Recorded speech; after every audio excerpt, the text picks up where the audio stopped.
নমস্কার সকলকে। আজ আমি আরও একটি নতুন ভিডিও নিয়ে চলে এসেছি।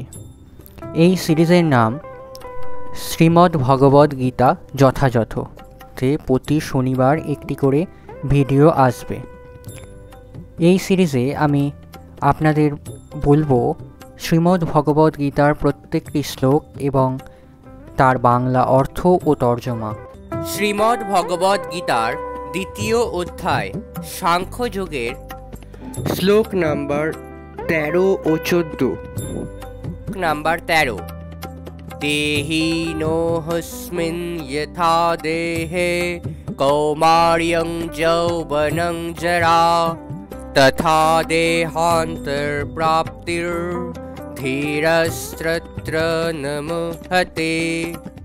অনুবাদ: দেহি আত্মার দেহ যেভাবে কৌমার, যৌবন ও জরার মাধ্যমে তার রূপ পরিবর্তন করে চলে, মৃত্যুকালে তেমনি ওই আত্মা এক দেহ থেকে অন্য আরেকটি দেহে দেহান্তরিত হয়। ধীর ব্যক্তিরা কখনো এই ধরনের পরিবর্তনে মুহ্যমান হন না। তাৎপর্য: যেহেতু প্রত্যেকটি জীবই স্বতন্ত্র আত্মা, তাই প্রতি মুহূর্তেই প্রত্যেকের দেহ পরিবর্তন হচ্ছে, কখনো শিশুরূপে, কখনো যুবক রূপে এবং কখনো বৃদ্ধ রূপে। কিন্তু জীবের প্রকৃত সত্তা আত্মার কোনো পরিবর্তন হয় না। মৃত্যুর সময় এই আত্মা দেহ ত্যাগ করে অন্য আরেকটি দেহ ধারণ করে। মৃত্যুর পর জড় অথবা চিন্ময় যে কোনো একটি দেহপ্রাপ্ত হওয়া যখন অবশ্যম্ভাবী, তখন ভীষ্ম, দ্রোণাচার্য আদি আত্মীয় স্বজনের জন্য চিন্তিত অর্জুনের পক্ষে শোক করা নিতান্তই নিরর্থক ছিল। বরং তাদের মৃত্যুতে তাঁর আনন্দিত হওয়া উচিত ছিল, কেননা তাঁরা তাদের জরাগ্রস্ত বৃদ্ধ দেহ ত্যাগ করে নতুন দেহ প্রাপ্ত হবেন এবং নব শক্তি লাভ করবেন। জীবদ্দশায় কর্মের ফল অনুসারে জীব নতুন দেহ প্রাপ্ত হয় এবং নানা রকম সুখ ও দুঃখ ভোগ করে থাকে। তাই ভীষ্ম, দ্রোণের মতো মহাত্মারা দেহত্যাগের পর অবশ্যই চিন্ময় দেহ লাভ করবেন এবং অন্ততপক্ষে স্বর্গলোকে দিব্য দেহ প্রাপ্ত হয়ে উন্নততর সুখ ভোগ করবেন। সুতরাং এই পরিস্থিতিতেই শোক করার কোনো কারণ নেই। যে মানুষ জীবাত্মা ও পরমাত্মার স্বরূপ এবং পরা ও অপরা উভয়ের প্রকৃতি সম্পর্কে সম্পূর্ণভাবে অবগত, তাকে বলা হয় ধীর। এই প্রকার মানুষ জড়দেহের পরিবর্তনের জন্য কোনো শোক করেন না। আত্মাকে খণ্ড খণ্ড করে বিভক্ত করা যায় না।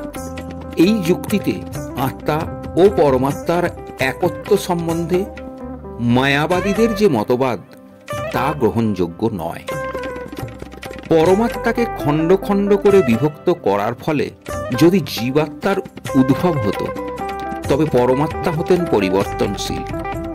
এই সিদ্ধান্ত পরমাত্মা যে অপরিবর্তনীয় তার পরিপন্থী। গীতাতে ভগবান প্রতিপন্ন করেছেন পরমেশ্বরের অংশ জীবাত্মা সনাতন এবং তাকে বলা হয় ক্ষর, অর্থাৎ তার জড় প্রকৃতিতে পতিত হবার প্রবণতা থাকে। জীবাত্মা পরমাত্মারই অংশ এবং জড়বন্ধন থেকে মুক্ত হবার পরও সে পরমাত্মারই অংশরূপে বর্তমান থাকে। তবে মুক্ত হবার পর সে সৎ, চিৎ ও আনন্দময় দেহপ্রাপ্ত হয়ে ভগবানের সহচর্য লাভ করে। প্রতিফলনের তত্ত্বটি প্রত্যেকটি জীবের দেহে উপস্থিত পরমাত্মার ক্ষেত্রে প্রযোজ্য। তিনি জীবাত্মা থেকে স্বতন্ত্র। জলে যখন আকাশের প্রতিফলন দেখা যায়, তখন তাতে চন্দ্র, সূর্য এবং নক্ষত্রদেরও দেখা যায়।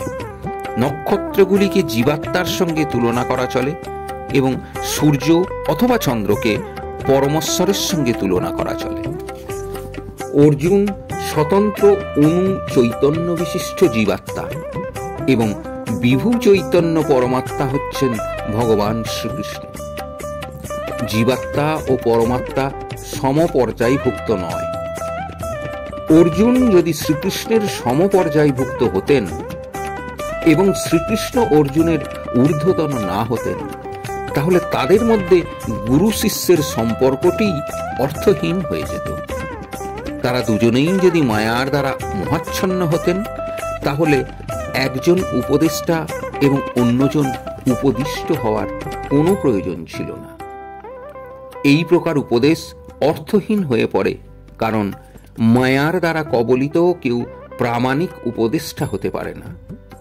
এই অবস্থায় এটি অনস্বীকার্য যে শ্রীকৃষ্ণ জীবের ঊর্ধ্বতন পরমেশ্বর ভগবান, আর অর্জুন মায়ার দ্বারা মোহিত বিস্মরণশীল আত্মা। শ্লোক নাম্বার 14। মাত্রা স্পর্শস্তু কৌন্তেয় শীতস্নো সুখ দুঃখদা আগমাপায়িনোঃ নিত্যস তং স্থিতিখ্যস ভারত।